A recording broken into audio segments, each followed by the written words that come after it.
Busser, taxaer, S-tog, metro, mødested, skift, cykelparkering, kioskbesøg, gennemgangsområde, hjemløse, fulde mennesker, indsamlere, menneskemylder, shopping, skrald, lugt af urin og benzin, os, travlhed, centrum.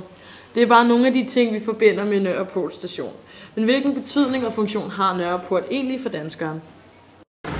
Hvorfor er du her på Nørreport? Fordi jeg er på vej hjem. Så? Okay, kommer du tit her på Nørreport? Benytter du dig tit af det? Ja, sådan der.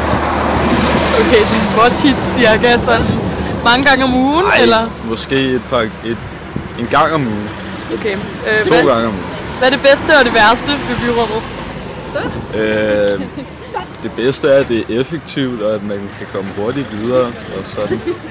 Det knap så god er nok, at den er enormt grim. Okay. Og har ikke særlig hyggeligt. Nørreport er for det første et knudepunkt for den offentlige transport i Københavns centrum.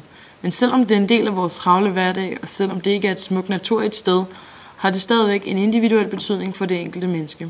Ofte er Nørreport et stop på vejen til en god oplevelse, som f.eks. en bytur, shoppetur eller bare mødes med en god ven over en kop kaffe. Kommer du her tit? Flere gange om ugen. Hvad er det bedste og det værste ved byrummet? De mange mennesker og den travle trafik. Det må så være det værste. Er det værste. Ja, og hvad er det bedste så? At trafikken er smooth. Den kører hele tiden. Nørreport har også en vis historisk betydning. Nørreport åbnede den 1. juli 1918 og erstattede en af de gamle 4 byporte ind til København. Det adskiller derfor det gamle København og det nye. Bygninger omkring Nørreport vidner om de forskellige tidsperioder i arkitekturens historie og skaber derfor et varieret, rodet eller måske i nogens øjne charmerende helhedsindtryk.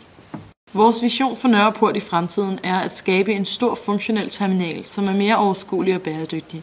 Dette kan opnås ved at fjerne den private biltrafik, så kun busser og taxier har adgang.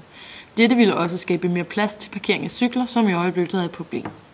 Bæredygtigheden består i, at Nørreport vil bestå af 100% offentlig transport, og at der efter ombygningen vil blive skabt rum til mere natur.